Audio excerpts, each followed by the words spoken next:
The broadcast is now starting. All attendees are in listen-only mode.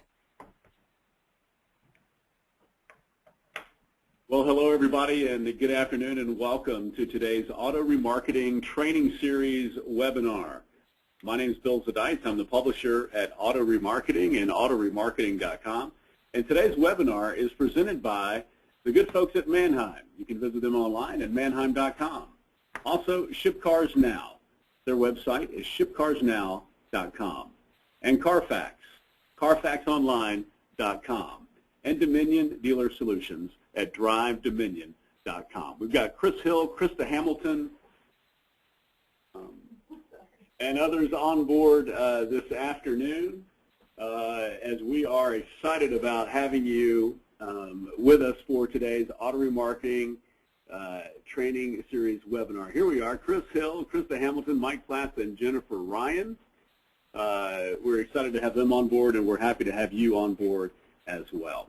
Before we get started today, I wanted to go over a few housekeeping items for today's webinar. Please make sure that you have dialed in using your phone numbers provided in your communication email, or that you're able to listen via your PC's speakers. We are going to be recording today's ARTS webinar, and we're going to make the recording and presentations available to you in the coming days. You're going to be in listen-only mode for this webinar, so we'll reserve some time after the presentation for Q&A, and you can submit your questions at any time to the questions box on the GoToWebinar control panel. We aren't able to get to your questions today. Do not worry about that. We're going to forward them to our specific presenters today so they can respond back to you directly via email. And lastly, if you have any difficulty during the webinar, please click on the hand icon on the GoToWebinar control panel. That'll alert somebody on our side. We'll do what we can to help you this afternoon. And please stay tuned. Following our final session, we have some more information that you're going to want to be interested in regarding Used Car Week. So now I'd like to introduce from Manheim, Chris Hill. Chris is the Manager of Customer Education for Manheim's The Wholesale Institute. And we are very happy to have Chris on board. Chris, first time with us, and good afternoon, and welcome to today's ARTS webinar. Well, thank you, Bill, and thank you so much for having us today. We're really excited and very fortunate to be a part of the ARTS series. So without any further ado, I'll go ahead and get started, as I want to make sure that we keep everyone on time. So a little bit overview of what we're going to cover today. It looks like a lot, but I promise these are very high-level things that you can immediately incorporate back into the way that you source and acquire inventory in a wholesale marketplace. One of the things that I've been doing, I guess, for the past almost 5 years is traveling the company and making sure, traveling the country and facilitating a workshop called the Wholesale Institute, as Bill said, for our dealers. We go out and we spend multiple hours making sure that our dealers understand, how our tools work and how they can incorporate them either into the digital marketplace or into the marketplace at our physical locations. So some of the things that we'll talk about today are kind of a way to enhance the way that you search for inventory, saving those searches, enhancing your ability to find individual units through the workbook and saving them to the workbook, our mobile solutions, and then a quick overview of our new ability to use My Purchases to reference your post-sale activity. So go ahead and make sure this is going out here. So a traditional, and Bill, real quick, is my presentation going out? I want to confirm that if anyone can see it. I'm already in the, I guess, the third slide. Okay. So Chris, we can't see it.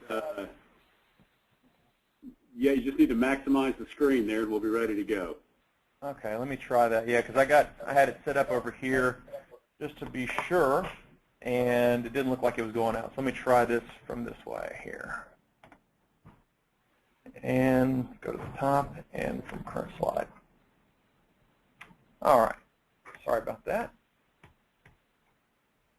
So if you ever have, I guess, used our pre-sale list before, and you've had a chance to look at the pre-sale list, it's the same pre-sale list it's been for years and years and years. It doesn't change very often. A lot of times you get this faxed over to you. A lot of times the auction will send it to you. A lot of the times you just pick it up on your way in the door. Yes, sir. Chris, if I could interrupt you just 1 second. What we're seeing on the screen is not the full full presentation that you're showing. Okay. So we do have your presentation on this end. Okay. And we'll run through the slides on this end. If you could just give us a verbal cue, we'll make sure that we run through the slides on this end so that there's no trouble. Okay, right, not a problem at all. Give us just one moment, and I'll give you a heads up. Sorry for the technical difficulties, but this is why we ask that all the presentations are housed not only there, but also on our end as well. So give us just one moment, and we'll get that corrected for you. Not a problem. Sorry for the error.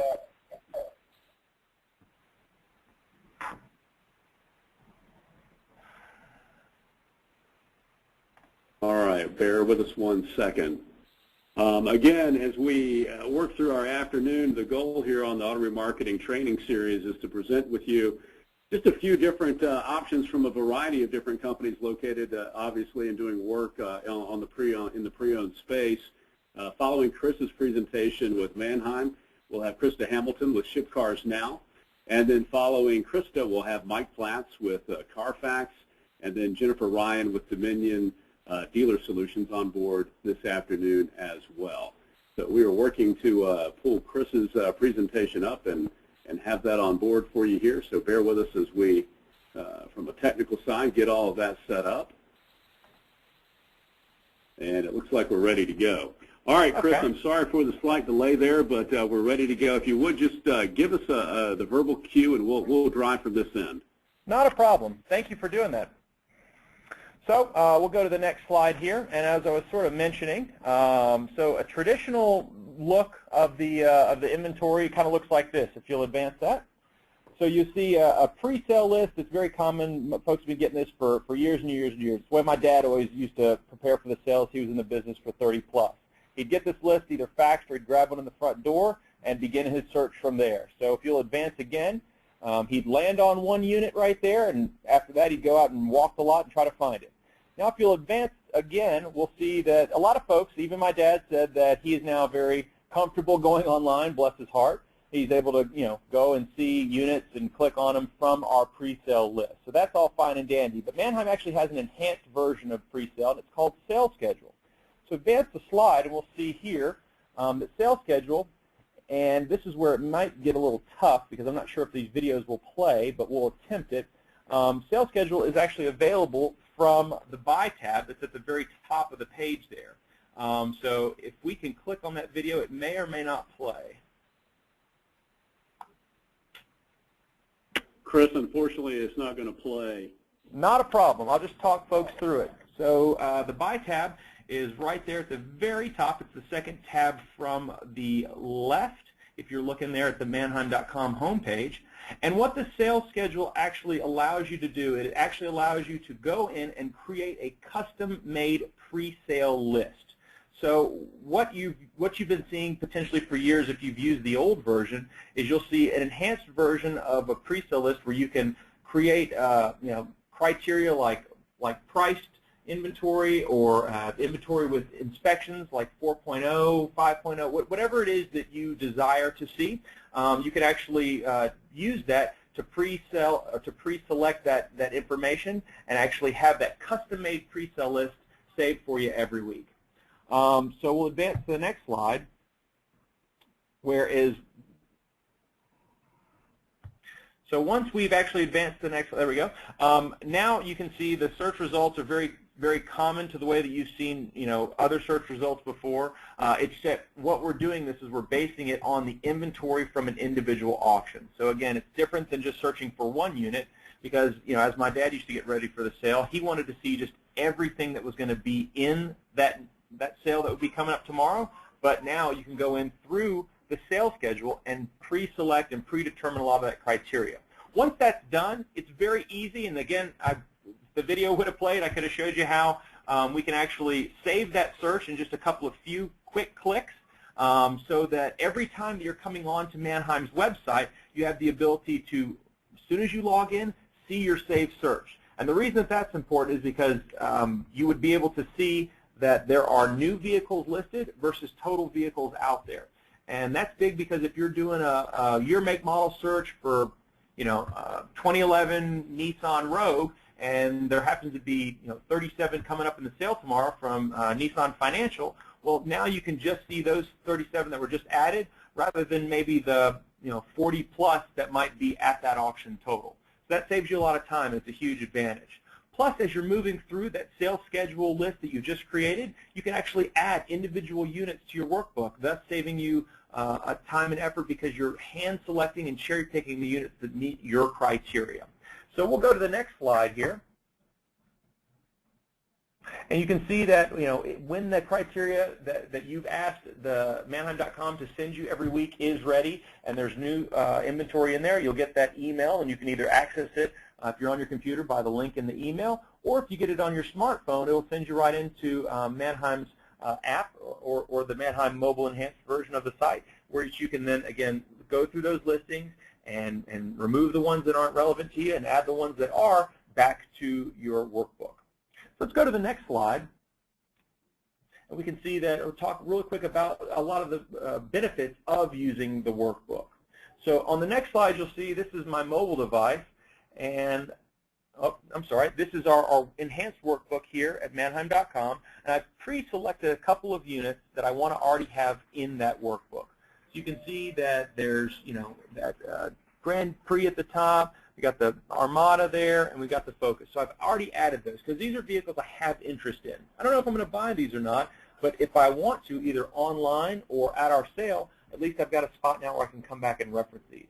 So if you'll advance the slide, we'll see that in here I have the ability to, we can sort this by location and run. So if we go to the next one, by doing that, now we have the ability to print this off. So like my dad, he likes to have paper with him, and that's his thing. But if he comes into his workbook and he prints off his, and he sorts his workbook by lane and run number and then prints it, now the workbook is going to be in order as it is laid out at our auction location. So that really meets the way that he'll shop with us when he comes to our auction. So if you'll advance the next slide there, okay, now you can see that we can actually add notes into our workbook. And the reason this is important because if I take all that time and effort to review these cars, look at the condition report, do my work to decide how I want to price these vehicles out via MMR, via Kelly, via any of the price guides that are out there, well, I want to leave those notes for myself. So, hey, dummy, when you get in the lane, don't pay more than $6,400 so you can still make a decent profit. Oh, yeah, and by the way, on that Focus, there was a little bit of, left rocker panel damage, and there was some stuff on the front bumper cover that you might want to take a look at when you get to the auction. So I leave that there so that if you can advance the next slide, when I get to my mobile device and click it again, I'll come into my workbook. Now we'll click that again. And we'll come in here and we can see the notes that I just left myself immediately show back up on my mobile device. So it's like, if you're not like my dad, you don't like to carry paper, you can actually have that same pre-sale, pre-sorted workbook that's just the vehicles you have interest in at our physical location right here and ready to access, whether it's to read your notes or to potentially go in and try to buy this unit through the mobile device. So we'll advance to the next slide here. And you can see that as the theme of mobile goes, we actually now have simulcast on our mobile device. So this video probably won't play either, but that's okay. You can see at the very bottom of the page that there is a, right there, see underneath the little globe there, there's a little icon that says simulcast. So that now allows our customers to log in through the mobile device and have the same simulcast experience that they've had on their computer. If you've not used simulcast before, simulcast is just a simultaneous broadcast of our in-lane experience. It allows customers to go in and actually bid on vehicles as they cross the block, almost as if they were at our auction location on sale day. So you can access the simulcast on a mobile device from that little link right there at the very bottom of the app. But my recommendation is, because I try to keep everything succinct and go through the same process every time, more than likely you'll want to access this vehicle through your workbook because you have interest in this particular vehicle. So we won't try to go through the simulcast. We'll actually click on workbook, and that'll take us into the actual sale itself. Now, again, you'll have to imagine, if you will, that this app opens up our simulcast product on a mobile device, and then what it does is it logs you into the block, and then it shows the vehicle on the block and has a light system. it's the same light system that you've seen at our auction location or you've seen online through simulcast. It's got all the same lights, and it also has the ability to inform you about the announcement. So if a seller makes an announcement on the block, it shows up right there on the app itself. And just like in lane or online, you have the ability to click the bid button and engage in that vehicle and try to access that vehicle right through your mobile device. So I've got a lot of questions since this came out, because this came out on our iPhone first. When will this be available for an Android device? And as of 2 weeks ago, we've just released it on the Android platform as well. So now we're both on Apple and Android. So let's advance the slide and go to the next page, and we'll talk about post-sale activity. So as we're finishing up our transactions, we've gone in and we've saved a couple of minutes by searching for vehicles and adding some to our workbook, saving time, cherry-picking the vehicles that just meet our needs. Then we've gone in and we've tried to buy those, whether it's through the simulcast app or at our physical location or online. And now we want to wrap up some of that activity. So Manheim.com has now added the ability to see the information about each transaction and also take action on each transaction. So you can see that under My Purchases, under the My Manheim tab, we've got payment status, title status, PSI status, transportation status, and vehicle status. So not only can you see this, which prevents you from having to call one of our physical locations or email or stand in line after a sale, but now you have the ability to come in here and actually see what's going on. So you can take action in My Purchases by indicating to Manheim how you choose to make payment. You can actually purchase a post-sale inspection up to 2 hours after a transaction. You can also indicate to Manheim how you intend to have the vehicle transported. So advance the slide, and we'll see on the next page that we can do this same process through our phone. So click the slide again, and we'll see that by clicking on My Purchases, it'll open up the next slide, and we can see that there is the same information that we just saw through the web page. So click it again, and you'll see that not only can we see this, we can take action at the same time. So click it one more time, and we'll see that you can now indicate through your mobile device that you'd like to be notified on some of these statuses. So you can get a text message on post-sale status, title status, or vehicle status all on your phone, and all when these things have changed in our system. So a lot of times I hear customers talking about waiting around to find out when the post-sale has been completed. So now by indicating that you'd like to have a post-sale notification, you can get that. At the same time, sometimes vehicles are purchased without the title attached. So that generates generally a lot of phone calls to our auction locations to ask about, hey, when's the title coming in? When's the title coming in? I've got a retail deal working here and I need that title. So now you can be notified right when the title comes in. And same as the vehicle status. When it leaves our auction location and is headed to your dealership, you can get a text message. So finally, we'll do a quick recap here with just a couple things that, again, I'm sorry that the videos don't work. I like to show moving action because I think it's a great way to transfer knowledge rather than just talking about it. But give it a shot. Try out Manheim's sales schedule. You can go in there, pick your auction location, do a couple quick refinements, and save you a lot of time. And while you do that, make sure you save that search. So every time you log into Manheim, you're not reproducing the same search over and over and over again. Because I got a good hint that you probably have more things to do with your time than be at Manheim.com. Use your workbook just to cherry pick units and save them off so you can access them later. And then use the new simulcast to either access those vehicles on the go or try to purchase in a simulcast lane on your mobile device while you're at one of our auction locations. It allows you to be in 2 lanes at once. And then finally, use a new My Purchases to review and take action on your post-sale activity. So, sorry I went through that a little quickly, but I want to try to be as respectful to the rest of our speakers as possible. Chris, thank you, and good job with that. Sometimes when you have some technical difficulties, people will go off the rails. You did a great job in getting some great information across to us with regard to this technology that Manheim has developed. Talk to us a bit, Chris, if you would, about what you're seeing from your customer base, the dealers out there that are really using the mobile devices. We've seen, obviously, just by nature, the technology that's coming out, that more and more people are gravitating to working from their mobile devices. How important was it to Manheim and through the Wholesale Institute to put together this type of technology to aid your customers in terms of sourcing, selecting, and purchasing, and really managing their wholesale inventory? Personally, I think it's absolutely vital. Cisco put out a number recently that said By 2015, mobile devices should be, I think the trend was up 1,700%, which is some ridiculous number, but it just means that more and more folks have the latest and greatest technology on their hip rather than at their office or at home. So to be able to integrate and to be able to meet the customer's needs, that means we need to be where they are and on the devices that they are using. So Mannheim simply wants to take processes and technology that we've had for quite a long time through our web applications and also at our auction locations and replicate some of those processes through a mobile device. And at the same time, while we're taking a look at what we can replicate, we're also asking the question, what can we improve and what can we make better? So, a couple of these things that we had a chance just to showcase today are, they may, to some of our folks out there, they may look like, oh, those are really neat, but for us, it's a really big advancement as a company to be able to offer a lot of these physical experiences, to be able to present those back to our customers in a mobile environment. Chris, as you travel across the country and you visit with Mannheim customers all across the U.S., what most recent elements or advancements in some of this technology have the dealers said to you has really begun to make a huge difference in the way they operate their business?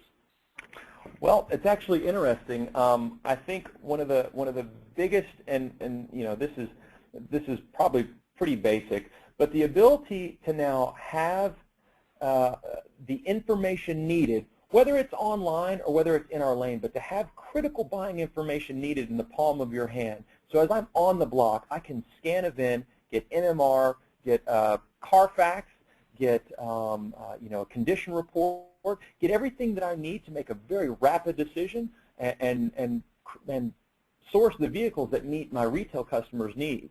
So again, it seems very basic because that was one of the first enhancements that we rolled out, was just to be able to scan a VIN and bring back MMR and access CARFAX and access condition reports. But those critical elements indicate good buying decisions and create better habits. And I think that's one of our biggest breakthroughs. Not to mention that having mobile for our simulcast product is completely revolutionary, and we're sure happy to finally be able to offer that to our customers. No doubt about it. Obviously a value to the dealers. Chris, thank you very much. Great presentation today. And for everyone online, just as a reminder, all of the registered attendees, you'll get a copy of these presentations and as well as Chris's information to contact him if you have any follow-up questions that you'd like to ask of Chris Hill. That's Chris Hill from Mannheim, the Wholesale Institute, and we thank Chris for being with us. He's the Manager of Customer Education for Mannheim's the Wholesale Institute. Chris Hill, thank you very much. And you want to bring on board now Krista Hamilton. Krista is Director of Business Development with Ship Cars Now. And so, Krista, we're glad to have you on board for today's ARTS webinar training series. We've had some people online asking us when your segment was coming up. So for those who were waiting, now is the time. Krista, good afternoon and welcome. Good afternoon, everyone, and thank you for the opportunity. I'm excited to share a little bit more about my company, Ship Cars Now, which is a subsidiary of Union Pacific Railroad. And frankly, we've got a great order of presentation because it's great to hear about how dealers are buying online and how that has gotten to be such an easy process these days because really of the transportation options that are out there. And that's part of why Ship Cars Now got into business, was to really facilitate those trades, those transfers of used vehicles and even new vehicles if the opportunity presents itself. So let's jump right in.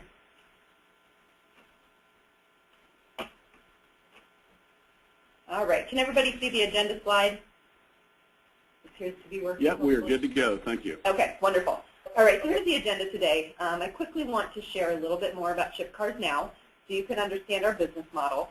And then I want to get into some history of shipping cars on rail. I think that a lot of the industry maybe doesn't even realize how many cars are shipped on rail on an annual basis and how that really impacts the new side of the business, and led Ship Cars Now to get into the used side. And so I'll share some of that, as well as an overview of the North American Railroad Network, and then get into how dealers and fleet managers and auctions can take advantage of shipping cars on rail and the cost savings that go along with that. And then we'll open it up for questions. First of all, who we are. As I mentioned, Ship Cars Now is a subsidiary of Union Pacific Railroad. Ship Cars Now itself has been in business for about 7 years, but our parent company has been in business for 150 years. And one of the biggest things that we're proud of is the recognition of the industry on the services that we provide. For the last 3 years, we have been recognized as Fortune's most admired transportation provider. And that's pretty exciting for us in that we've always been one of the most admired railroads, but moving up to be one of the most admired transportation providers really speaks to the level of service that we offer, because now we're being recognized among our trucking and vessel peers as well. Now getting into the automotive industry, Toyota recognizes us on an annual basis with one of its highest awards, the President's Award, which we've won the last 2 years. We're also Supplier of the Year for General Motors, Chrysler, and WWL. As I mentioned, we're a 150-year-old plus company. And ShipCars now really leverages its subsidiary status of Union Pacific Railroad to work with all of the major Class I railroads in the United States. And what we offer that is completely unique to the used auto hauling space is the capability to co-load new and used autos. So we can take advantage of new vehicles moving in a particular lane and load 1 to 2 to 3 old vehicles, or used vehicles, on that rail car as well. And so those dealerships or those auctions can take advantage of those economies of scale without having to fill up the entire rail car. As such, we have history and experience in the industry. Union Pacific has been shipping new vehicles on the rail for over 50 years, really since they started to ship in mass on rail. And if you're not in a particular rail lane, or you don't want to take advantage of the rail for whatever reason, maybe you want the trucking service, we do expand our network by relationships with over 1,600 carriers. So really what we can offer is a custom solution, whatever the customer is looking for, whether that be rail, whether that be truck, whether that be a combination of the two. And then we also have relationships to ship on vessel.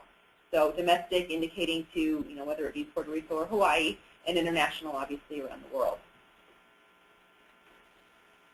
So what we do, I elaborated a little bit, but here's some more detail. We provide door-to-door vehicle shipping options. So as I've mentioned, we can do truck, we can do rail, we can do vessel, we can even really do drive-away, whatever the customer is interested in. And a single vehicle or hundreds of vehicles really doesn't matter, because of our level of service and the way that we handle everything. We can really give that customized service to any amount of vehicles. We offer competitive pricing. We're constantly evaluating ourselves in the marketplace against our competitors to ensure that we're offering a price to our customers that not only is competitive, but also is a value that they seek. We have a full online system that allows not only getting instant quotes, but placing orders, tracking and tracing those bins while they're in transit. But if you'd like to speak with someone, you're not one to be doing everything online, you're more than welcome to call us. We've got 24/7 operations to support our customers as needed. And really beyond the transportation solutions, we offer marshaling, storage, inspections, inventory management, really whatever the customer is looking for, we can bundle that together and offer a total solution. Customers that we have worked with really started with the OEMs. We have been, as I mentioned, shipping new cars for over 50 years, so we have very strong relationships with Chrysler, Toyota, GM, and many others. And so that's really some of our first customers were OEMs and their remarketing groups. And then we branched off into rentals, even consumers, dealers, auctions, fleet companies, really you name it in the automotive space, and we have customers in that segment. So now a little history lesson. Obviously I work for the railroad, so I find this of interest, so I think that it's kind of fun to look back and see where we've come from. Obviously, there were some automobiles manufactured before the 1900s. However, they really began production in mass in 1901, which was the first automobile that was mass-produced, was that curved-dash Oldsmobile. In 1901, 425 of those vehicles were produced, and at that time, that was a lot. The Model T was introduced in 1908, probably the car that most of us think was the first to be produced. And Ford actually became the world's biggest car manufacturer after installing the moving assembly lines, which really was revolutionary in that time to have assembly lines and to have that standardized work process to help them be more efficient. By 1927, 15 million Model Ts had been manufactured. So we're really starting to get up to a volume of vehicles that starts to need to require shipping in greater quantities. In the early 20th century, automobiles were still new technology, so they weren't a high enough production level to need a lot of transportation, but we're definitely starting to get to that point. And when they were transported on rail, they were transported in a boxcar, as you can see above. Now, this is obviously a very new boxcar and not the way boxcars looked in the early 20th century, but you can get the idea. They were moving 2 to 4 automobiles in each of these boxcars, which at the time met their needs, but actually as that demand grew, as production grew, it really outpaced the capacity of the boxcar fleet. So into the 40s and 50s, the railroads really started to experiment with how can we get more rail cars or more autos into a rail car, and they had different types of assemblies to allow them to double stack those vehicles in the rail cars. But really what started to revolutionize how we transported cars was when we got into the 1950s and 60s. The German railroads were actually the first to really start with this type of idea, in that Volkswagen had a very high production and were finding that they could not get the capacity that they needed to move over the road with trucks. And so Volkswagen worked with the German railroads to develop a rail car much like the one you see here. And it is patterned after essentially an auto hauling truck trailer. They just made it for rail. And so this was one of the first, what we would call an auto rack today, that was shipping cars over in Germany. In the 1960s, there were a lot of circuses actually transporting all of their wheeled vehicles on rail. And so they would transport vehicles, as you see here, on flat cars, and they would ride along with the actors or the folks that put on the circus. And so we actually took our lead from the circus and said, okay, we think this can be a way to transport cars. And so the U.S. railroads started loading on flat cars. But actually it was in Canada that probably the most similar to the auto rack that we move today was being formulated there. In 1957, the Canadian National Railroad produced a car, as you can see here. And what really revolutionized the design here is having the sides and the ends were somewhat enclosed, and that helped protect against theft, but obviously not necessarily against damage. And this really started what we would call our auto rack rail cars today. And this is just kind of a fun fact that I wanted to throw in. You may be familiar with the Chevy Vega.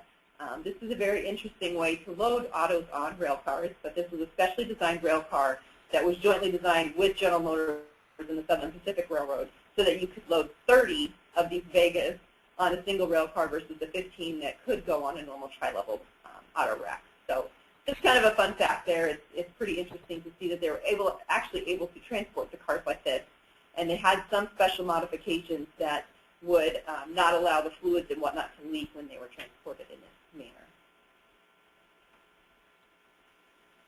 So auto racks today, if you're not familiar with how vehicles move on rail, they move on tri-level, bi-level, or unilevel rail cars. These rail cars are fully enclosed that fully protect from theft, vandalism, and the elements. And Shift Cars Now in Union Pacific has a 99.8% damage-free rate, and a lot of it is really due to the security of these rail cars. They essentially offer you a fully enclosed product, but like I said, in many cases, rail can save you off the cost of if you were to just truck it over the road. And so to get the high value of having an enclosed shipment for a little bit lower cost on rail is definitely something that our customers find of interest. But we also continue to innovate. You know, one of the big things about Union Pacific and Shift Cars Now is that we don't really rest on our laurels and just stay with the status quo. We're always looking for ways to improve our service and improve things to the industry. So one of those things is to use aluminum in the auto racks. And so this is a softer ride. Actually allows us to have more space inside, so wider interior, and then it also improves the door edge protection so that, excuse me, when you're opening the vehicles in the rail car as they're being loaded, there's not as much damage in that way. And the AutoFlex rail car, which is new and is coming into production in 2013, was actually designed by Union Pacific employees. They saw that, you know, depending on what fuel prices are doing, consumers are buying either a large vehicle, so fuel prices are low, they're looking for SUVs, but then as fuel prices escalate, okay, everybody's trading those in now and getting smaller vehicles. And so that can be very difficult when you have a set number of tri-level and set number of bi-level vehicles. So the AutoFlex actually, with a couple hours work, can transition from a tri-level to a bi-level. And so it allows us to use a single fleet of rail cars and adjust that based on what the market is wanting to buy for autos. And this is a pretty cool innovation, and like I said, Union Pacific has invented it and having it produced, and our partner railroads have come to us and said, hey, we want some of those too. So it's pretty cool to see what innovation continues to come in an industry that you may think is, you know, so well established, that what really can we do to change it. So here is just some little images of what an auto rack looks like. A tri-level rail car can fit 14 to 15 passenger cars. As you can see, they're 89 feet in length, almost 20 feet in height, and we have very specific guidelines for loading rail cars from the American Association of Railroads that requires 3 inches between the vehicles, 5 inches between the end gates, and that's the same on the bi-level as well, and that helps us to ensure that there's no damage as they're transported. So same thing with the bi-level here. It shows an 8 load factor. Typically, you're going to get 10, depending on the size of the vehicle. So like, for example, if you're shipping Chevy Suburbans, you're only going to get 8 of those, but if you're shipping Tahoes, you're going to get 10.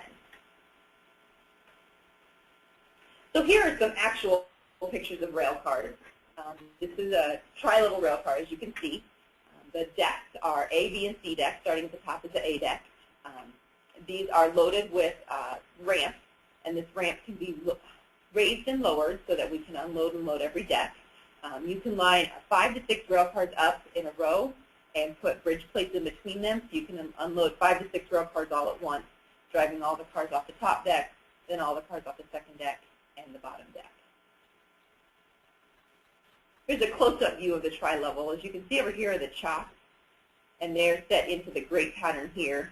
Since it's a tri-level, the chocks have straps that go over the tires, and then the chocks go in front and behind the tires. Another picture of them being unloaded. And the bi-levels, just again being loaded. Obviously, your larger vehicles fit on the bi-levels. Here's a picture of a chock close-up.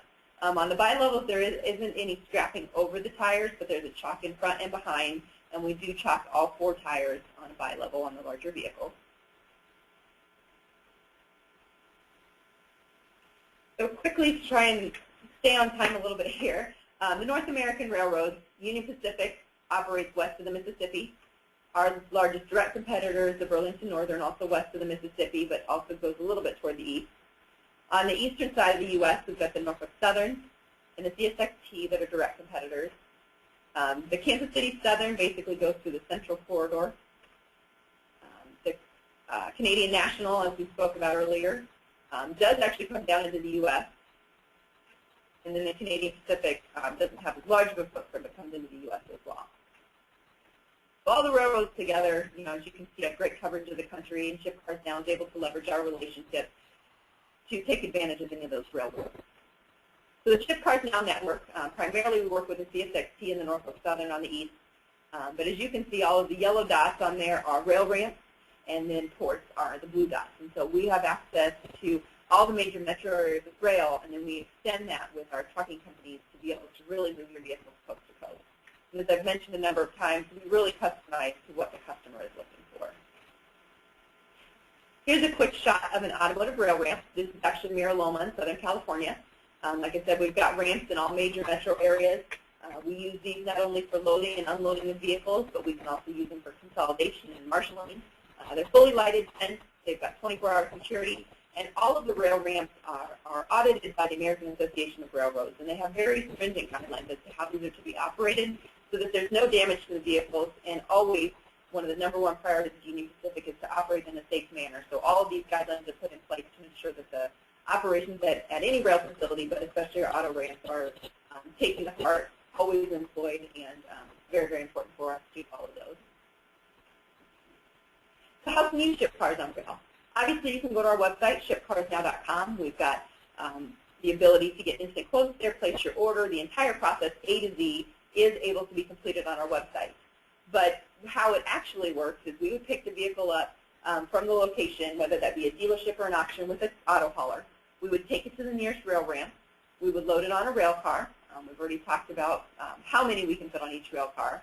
That is, the rail car is then moved to a destination ramp that is near to the destination of the customer, and then we would deliver that with a truck to the customer's dealership or auction or facility that is specified. And so we actually give you an all-in rate that's from A to B, and you don't have to worry about what happens in between, but we're able to leverage rail economics to give you a cheaper rate, save you some money on that transportation. And as Chris mentioned, if you're buying online and you're buying from distances away, it's very helpful to be able to have a transportation solution that is very simple and easy to integrate into your business model. What questions can I answer?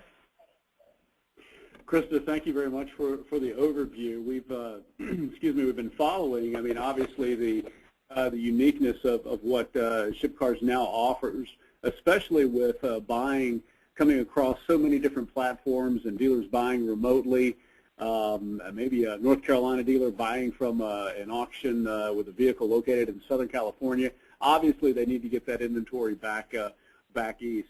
What has been, in your opinion, as you look at the landscape and the way dealers are sourcing inventory these days, how has rail begun to really make an impact in reducing the fees for dealers? What is a legitimate savings for a dealer that is shipping their vehicle via rail? What can they expect? Sure. Well, if a dealer is going to buy a full rail car, the savings can be as much as 30% over a direct truck move. If they're going to take advantage of our co-load opportunities where they can move a single bin that's moving with other customers' bins in the same direction, those savings might not be as high as 30%, maybe 15 to 20%. Obviously, it's still a savings over truck, and it allows them to ship a single bin, but sometimes those savings aren't as high as if they're buying a full rail car load. And we find a lot of times dealers are buying that many. They do have certain parts of the country that they like to buy from, and they will buy that many at a single time. In addition to that, just kind of following up, we have dealers online. They're sending in a lot of great questions. I guess in addition to the price savings, there's some questions on here in terms of how long would it take. For instance, and this is the Southern California to Boston stretch. What kind of time frame is an expected or an average time frame for dealer buys a vehicle at a Southern California auto auction? They're located in Boston. When could they expect delivery of the vehicle in New England? Sure. Definitely that is a consideration when you're looking at rail because it does tend to take a little bit longer on rail. Specifically from LA to Boston, I don't know that one off the top of my head. But, if it's truck transit is, say, I don't know, what's that to the northeast, maybe 7 days, you would probably be looking at more like 12 days on rail. I'd have to get that for sure to confirm that. But that's one of the beauties of our online quote engine is that you also get an instant transportation or transport time as well, how long it would take to ship that vehicle. And that's definitely a consideration. I mean, to be honest, some customers want those vehicles fast. And if they're willing to pay a little bit more to ship it over the road and get it a little bit quicker, then that's great, and that's the option that they go with. However, if they have a little flexibility and they're just buying the vehicle to add to their inventory, maybe they want to save some money and ship it on rail, knowing that it might take just a little bit longer. Obviously the dealer has to weigh out what's the best alternative to them, and maybe that alternative is to go truck one day and rail the next. Krista, thank you. Any minimums? No. Nope. We'll take a single vehicle anywhere that you would like to go. We actually are integrated with some online auction partners today, and we ship single VINs for dealers up to as many as hundreds of VINs for fleet customers. Krista, thank you. It's Krista Hamilton, Director of Business Development with ShipCars Now. Interesting presentation and another unique way that as dealers are buying inventory all across the country and from different locations, getting those vehicles back to the store is critically important, and rail is one of those options. So, Krista, thank you very much. We appreciate your time today, and we appreciate our partnership with ShipCars Now as well. As we continue on this afternoon, we want to move right along now to Mike Platts. Mike is with CARFAX, Process Improvement Manager. And Mike, we're very glad to have you on board this afternoon, and welcome to the Auto Remarketing Training Series. Thank you, Bill, and thank you everyone for joining us today. Good afternoon. I'm going to take this opportunity today to sort of roll out to you or introduce some of the new products and features CARFAX is launching, sort of wrapped around our service network program, which many of you know our service network program is designed for you to be able to push your service data to CARFAX so that we can clean it up, populate it to the report, and pretty much just enhance your customer's experience when utilizing the CARFAX tool on vehicles in your inventory. So what CARFAX has recognized is up to now, for many years, we have been somewhat the leader in providing vehicle history solutions that assist you in acquiring vehicles, advertising vehicles, and retailing vehicles. So in an effort to continue to develop our product and improve what we do for both the dealer dealer as well as the consumer, we realize that there's a large gap kind of in that cycle after the consumer buys the car when they're ready to come back in and trade that vehicle and purchase another vehicle from you, which we refer to as the ownership phase of the vehicle. Now, this is where the CARFAX Service Network program comes into play. So this is sort of wrapped around that program, which many of you are already involved in, sharing your service data with us. We want to take that data and we want to put it to work for you, make it work for you, assure that you get a return on that information populating the CARFAX report. So everything I'm going to share with you in this presentation, I want to set the proper expectation. It's brand new. We're calling it the CARFAX Service Loyalty Program. It launched June 10th. So you're going to see in the upcoming months a lot of developments and a lot of improvements, a lot of additions to what I'm going to share with you today. I just want to set the proper expectation that it's all brand new, and you're going to see a lot of developments wrapped around this program. Now, one thing you may or may not realize about CARFAX is in addition to spending a lot of time studying vehicles, we spend an equal amount of time studying the consumer so that we can make sure that our product is a direct reflection of their buying habits. So every year we go out and we survey the consumer, we study them so that we can make tweaks and changes and developments to our product based on how they buy cars as well as how you, the dealer, sells cars. 8 out of 10 used car shoppers will not make that crucial buying decision without referring to our product first. And service and maintenance falls second on their list of importance, right after that accident. Was the vehicle involved in an accident or was it not? Once they're comfortable with that, the second thing they want to read about and learn about is, was this vehicle properly maintained in the past? And also in surveying the consumer, this slide may or may not become of a shock to you, but we took the top 25 headaches that consumers say is just agonizing for them, both when purchasing a vehicle to servicing the vehicle. Now, you can take a peek at this yourself and see that the top 3 issues or pain points for the consumer is actually wrapped around service. They're concerned about inflated repair estimates, overpaying for service, repair diagnostics. What should that cost? Does it have to be done? So, our effort is to kind of create some peace of mind and keep the consumer coming back to the selling dealer for their service. Now, some of the reasons that you see here, some of their pain points, is exactly why a large percent of pre-owned retail customers do not return to the selling dealer for their first service visit. Nationwide, that number is under 10%. The majority of consumers, without incentive, of course, without incentive, are going to Joe's or Sears or Walmart or wherever is simple, convenient, and they feel as though they're going to get a better deal. So everything I'm about to show you today is an effort to come up with solutions to sort of help the consumer feel more comfortable utilizing the dealer, not just to purchase the vehicle, but to service and maintain that vehicle throughout the ownership phase, which will, in essence, allow you to continue your relationship and rapport with that consumer while in the ownership phase. So enough about the problem. Here's the solution. Here's what CARFAX launched as of June 10th. Now, some of you have seen this already. Some of you may not have. But what you're looking at here on the screen is this fancy little badge here called Well Maintained. Now, this is our new campaign. This is our baby. You're going to see this thing developed and marketed to the consumer. This is something we are very excited about, very proud of. And like I said, you're going to see a lot of this going forward.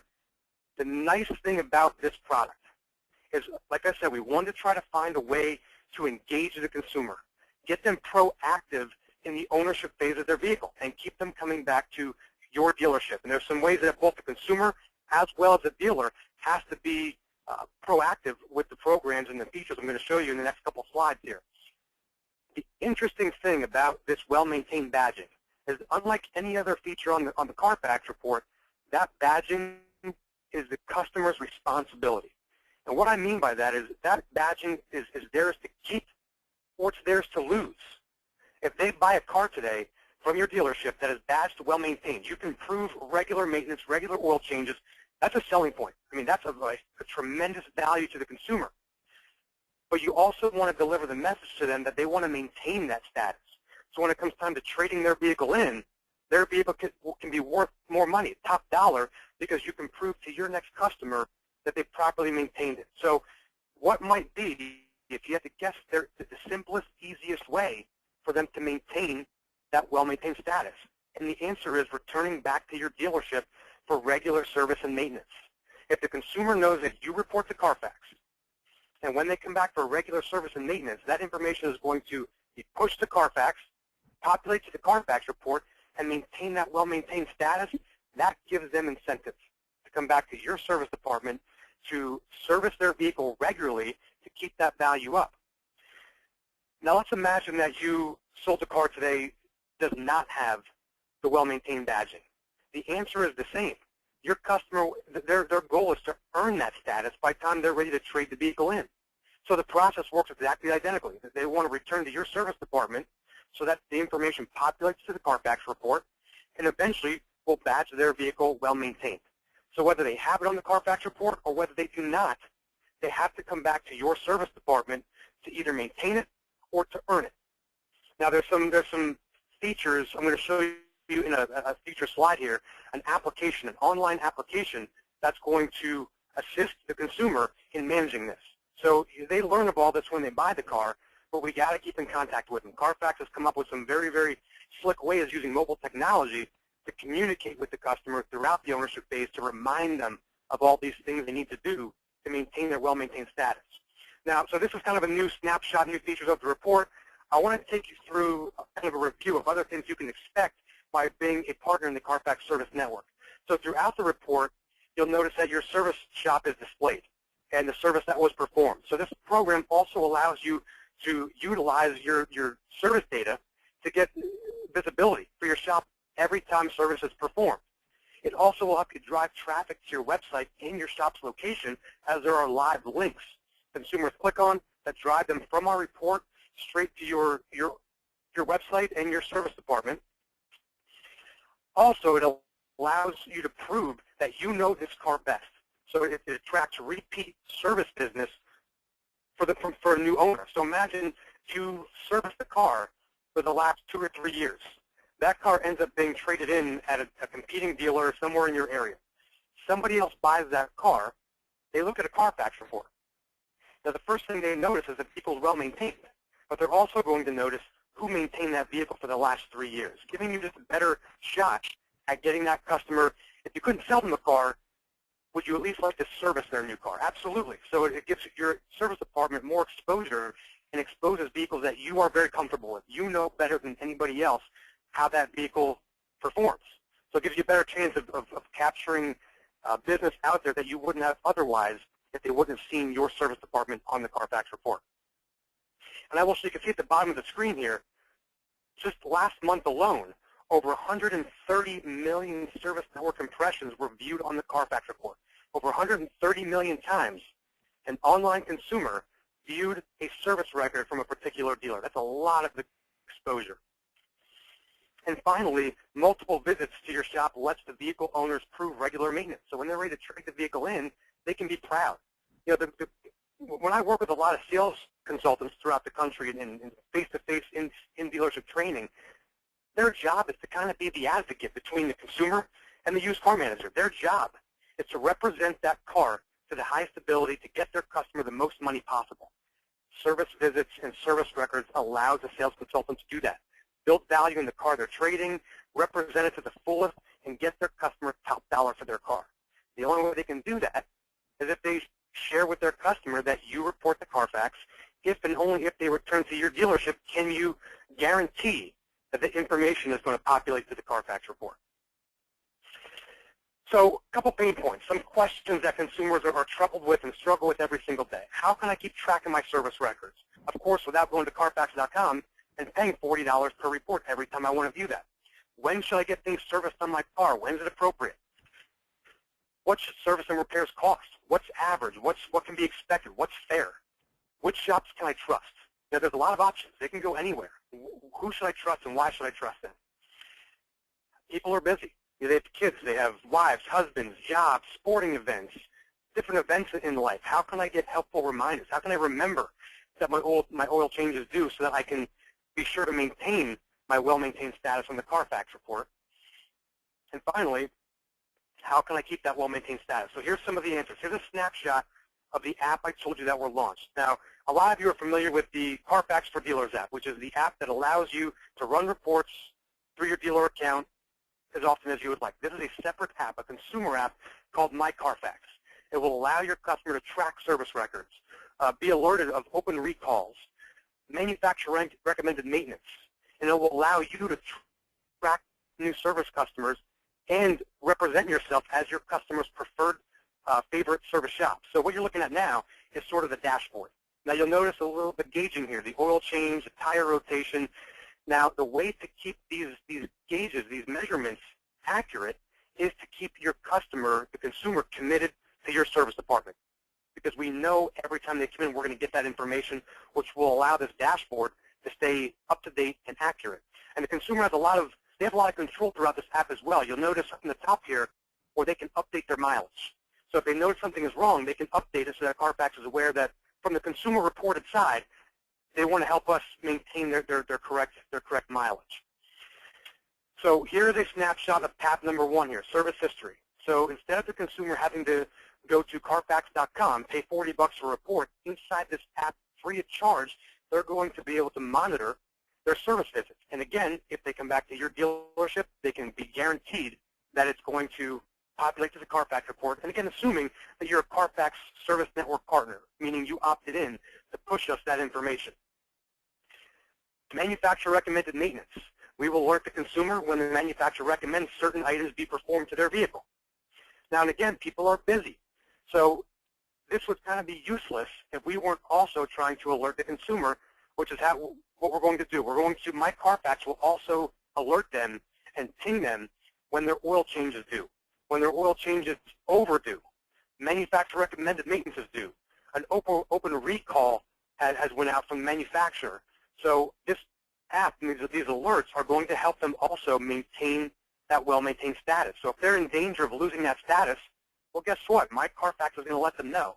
You know, we've recognized, Mr. Customer, your vehicle is 800 miles over your due oil change. Make sure you get to the dealership so we could guarantee you maintaining your well-maintained status. So my CARFAX is going to help communicate that, keep the consumer coming back. Average costs. In a snapshot, giving the consumer just a sort of peace of mind on what they can expect, what they should pay, market-specific averages for your general repairs, brakes, electrical stuff, engine, transmission, exhaust, AC, just different items to give them a sort of a ballpark peace of mind. This is what they can expect to pay. And last but not least on here is, this is a very, very important tab on here, is which shops can I trust? So if you like this piece and you want to start incorporating this piece into your sales process and your delivery process, you want to make sure that your sales staff is walking through this service shops tab with their customer. Inside this tab, you'll be able to type in your service department as the customer's favorite shop. Now, all these smartphones are location-based. So based on where the consumer is located, that's how my CARFAX is going to recommend service departments, unless your shop is added in there as their favorite. If you are their favorite, when we're making recommendations, they'll be referred to your shop. So very, very important to go into the Service Shops tab, add your service department as their favorite shop. Now, similar to any other campaign CARFAX has launched, the One Owner campaign, we will provide you with plenty of point-of-sale materials that will remind your customer or encourage your customer to download My CARFAX. So stickers for your showroom door, items for your service department, even little pop-up cardboard pieces for your sales consultants' desks that will walk the consumer through downloading the My CARFAX and getting all that set up so that once they walk out your door, CARFAX takes over from there. We keep your customer coming back. So a couple of the top dealer benefits to this program. Number one, you want to turn car buyers into service customers. So first of all, you have to ask yourself, am I a CARFAX service network partner? Do I push that information to CARFAX? It all stems from there. Next, you want to have each one of your customers enroll either on mycarfax.com or right on their smart device, have them download the app for My CARFAX. And finally, make sure, I can't stress this enough, set your shop as your customer's favorite shop. 2, reaching new service customers. Inside the app, you'll have a service locator, so your shop will pop up for new service customers that have never been to your dealership before, never used your service department. They will learn of it. You know, in the My CARFAX app, in the service locator, you will pop up. Free ads for your shop, like I showed you earlier on the CARFAX report, just displaying that record, the oil change, where it was taking place, your website, your address, your phone number, so free ads on the CARFAX report. and again, the alerts of open recall. So an open recall could be on a vehicle that you didn't sell, but it was a brand that you obviously service. So a customer that you've never seen before could be alerted of an open recall. Only your dealership can fix that open recall, so they'll be alerted and they'll find your service department. So that was number 2. Number 3, and the last one, is keep your service customers coming back. Again, by the point of sale materials we will provide you, the alerts we're going to send to the customer, and just the message we're delivering to them that they want to keep their status of a well-maintained vehicle so they can assure their vehicle will be worth top dollar when they're ready to trade it in. So in a nutshell, maximizing the value of your service data in your DMS. You will receive no-cost advertising in the CARFAX report, increasing your search engine optimization, increase sales and service revenue, improve your customer loyalty and retention. I mean, that's what it's all about, increasing that commitment and that loyalty to your dealership for both sales as well as service, increasing that retention. Attract new customers in your service department, ones you've never seen before. Boost customer confidence and value so they know they're at the right place. They're servicing their vehicle with the right people. They can trust you. And finally, utilizing these new products and features to capture the tons of unperformed maintenance that goes on every single year throughout the country. So capture that unperformed maintenance that people miss every single day. Now, that was a lot of information in a short amount of time. I would be happy to answer any of your questions you have right now. I appreciate your time today. Thank you so much for having us. Hey, Mike, thank you very much as well. We do have, in the interest of time, a couple of questions here very quickly. One dealer says he has concerns about letting vendors into his DMS. How do you go about getting that service data? Yeah, that's a question we get a lot. Is we don't want vendors in our partners in our DMS. Well, the nice thing about that is we don't go into your DMS. You actually set up a push to us. So we never go in there. We don't know who the customer is. It's all strictly VIN related, and it's most of the time through a third party that you push to the third party, they push to us. So that's sometimes a lot of what's misunderstood is we're not diving in. You data map it. You tell us what you want us to receive, and you push it to us. We don't receive anything that you do not allow us to receive by that push. So great question, and I hope I answered it. Yeah, absolutely. One more, Mike, we'll let you go. Is there a cost to the consumer to download the app or for the dealer to participate in the loyalty program? Absolutely not. The CARFAX Service Network program it's completely included. It's opt-in or opt-out. It doesn't cost you an additional dime. You either want to share that information or you do not. And the My CARFAX app is free of charge as well. The consumer can go to their application store, their Android market, look up My CARFAX, download it for free. They can either plug in their VIN number or their license plate. It's as simple as that, VIN or license plate, and they're up and running. But it's all completely of no charge, absolutely. That's Mike Platts with CARFAX. Mike, thank you very much. Great job this afternoon on the Auto Remarketing Training Series. We appreciate your time and the information from our friends at CARFAX.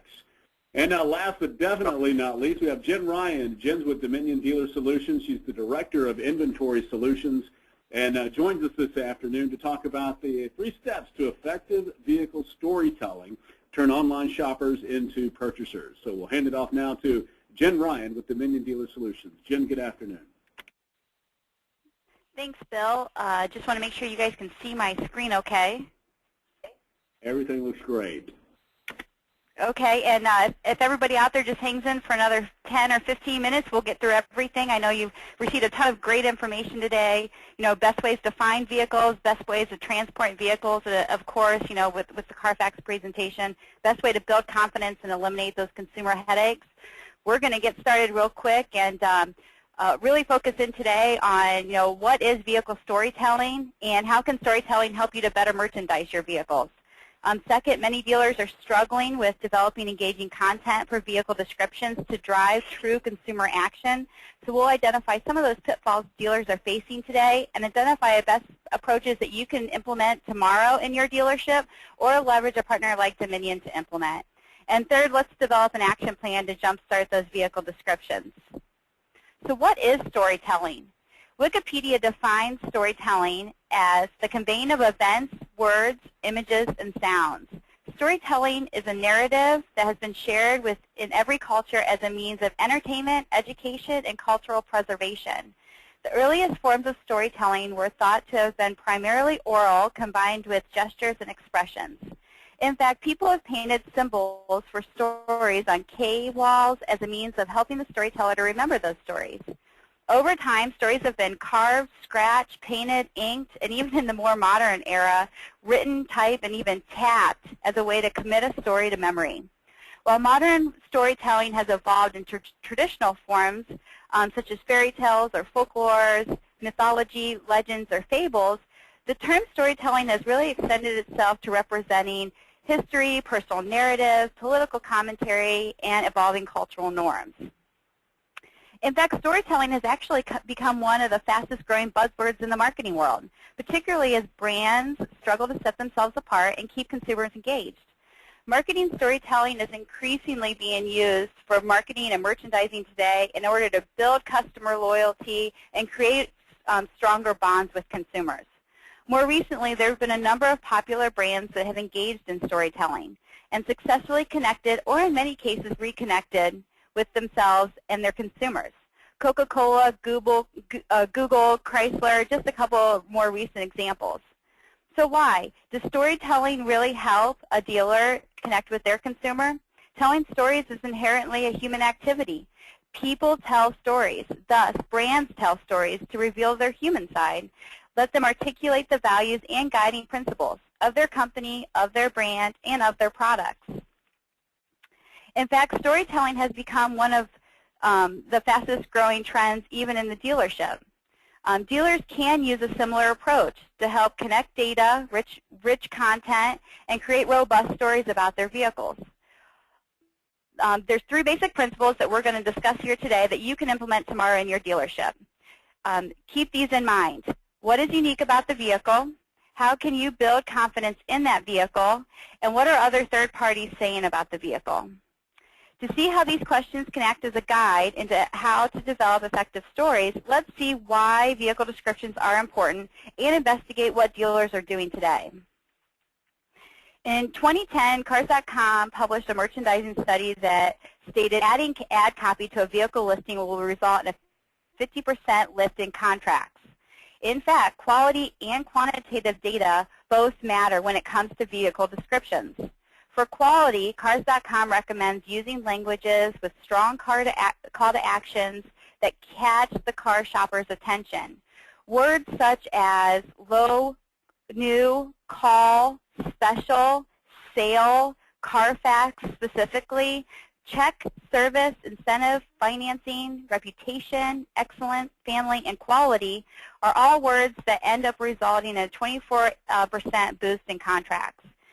In terms of quantity, the report shows that dealers who write more than 120 words will increase contracts by 80% compared to vehicles with no ad copy. To summarize, vehicle descriptions are extremely important. For those of you that are still on the call today, dealers are all approaching the process of writing vehicle descriptions in a variety of ways. But the most important thing I want to stress is don't leave that portion blank. Take time to add copy to those vehicle descriptions. Let's take a look at some of the pitfalls that dealers run into today and help you resolve how to avoid those. The first one is what I'm going to call information overload. In this example, the dealers pretty much pack in everything they can physically possible into the vehicle description area. In this method, they're pretty much using a generic VIN explosion to pull forward every feature and option that's available on that vehicle. Many times, while this could be a service that's performed automatically by some inventory providers out there, the descriptions actually leave the consumer's head spinning. In this example, how does this Ford F-150 actually really stand out from the others that are in the marketplace? There's nothing from a consumer standpoint that reads to me, I need to learn more. The second trap that dealers tend to fall into is the minimalist approach. This is where dealers attempt to give a few carrots to the online shopper in hopes that they'll hook the consumer enough to send a lead, call the dealership, or stop by for a visit. But the basics are just not what the tech-savvy shopper wants today. They want to experience the vehicle 360 degrees. They want to remember or feel connected to the vehicle and force them to take action. Without more information, you may be leaving your dealership open to the consumer questioning the vehicle, lacking confidence in your dealership and your inventory, and essentially moving on to a more robust advertisement where they can get that information. Now, obviously, I've offered you two extremes. So what is the right approach? We know that vehicle descriptions are a must. The research tells us that.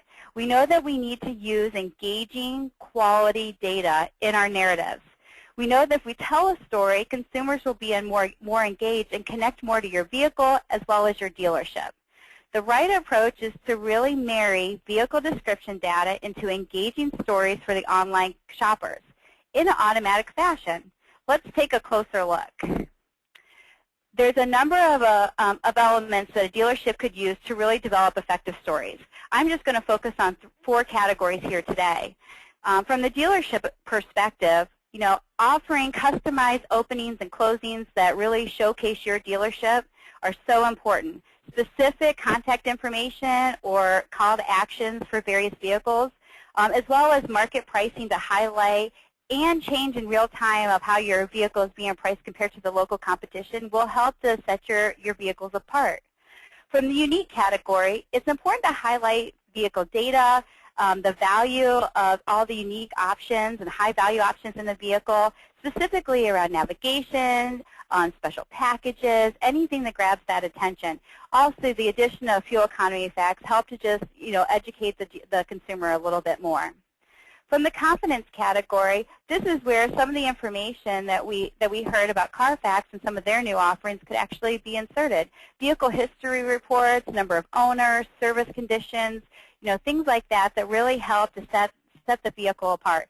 In addition, connecting to the OEM CPO information and anything that you offer from your dealership, that's where you're going to help to really connect with that consumer. From the reviews category, this provides the online shopper with that third-party information, that validation that they need to know that it's a really great vehicle. Awards, accolades, automotive reviews, crash test data, those are where you can plug into those ones. Now, the information could be researched independently by a dealer and plugged into each of those vehicles, but that's pretty time-consuming. So how do we marry this information up in an automatic fashion that really generates consumer interest and allows us to get great content out there for our vehicles in the marketplace? Let's take a look at a couple of examples. Here's one example that we generated just to show you what could be done for a silver 2013 Chrysler Town & Country. Quickly you're going to notice that there's market and internet pricing in there, information around vehicle reports, a plethora of unique features and high-value options that really grab the interest of the consumer and call them in, to come see more. A second example is for the white 2013 Toyota Corolla LE. This one includes safety and crash test data, obviously a number of unique and high-value options and features, and then automotive reviews as they're available. Both of these were actually generated from some of the dealers that are using our service today. They had customized opening and closings with their stories, which I removed, but that's always something that you could definitely use or customize for your dealership. Automating the storytelling process for the consumer is a winning combination for both the dealer and the online shopper.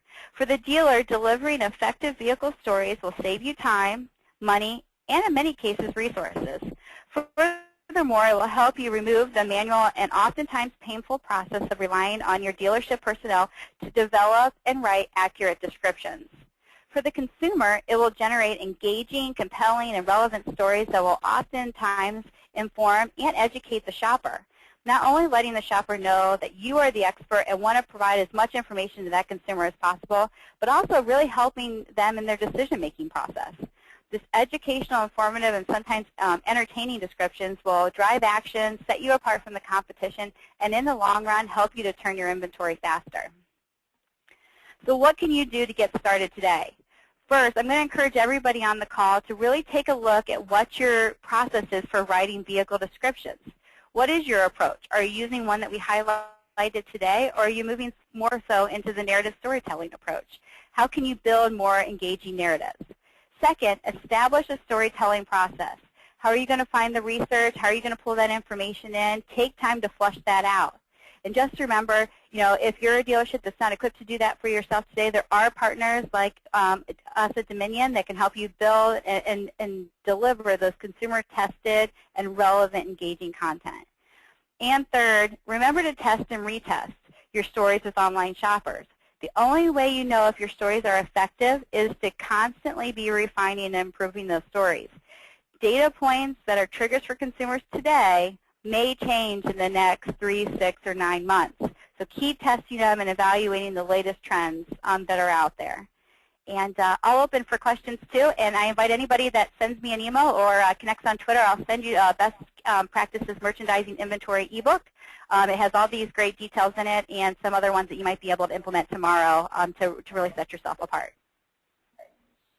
Jen, thank you. Great information there this afternoon. We've got a few questions in from the dealers online today. One of them regarding customizing comments with the dealership information. How does the automatic vehicle storytelling approach, how does that enable a dealer to have customized intros with their dealer comments? Yeah, great question. So what we've done is we've enabled a dealer to really customize intros and extras based on the type of inventory that they have today. So they could have specific intro for new vehicles, specific intro for a used vehicle, and a specific intro or extra for a certified vehicle, all just based on what they're doing today, how they want to market and merchandise those vehicles. We're trying to build that flexibility in so that they feel like it really is a custom, and they know that it's really connecting to their dealership and their inventory. What about, and with that inventory, as they update pricing on these vehicles, how does that impact the storytelling, the automatic processes that you all have in place through your solution? Yeah, it does. Our comments engine is actually an intelligent smart module. Anytime a piece of information changes about that vehicle, whether it be just updating and adding more detail to the options or features that are available, whether it's changing the price for the piece of inventory, that automatically regenerates a story to make sure that your vehicle description matches everything that you're marketing about that vehicle. Keeps you in real time and keeps you with the same message across every piece of inventory that you have.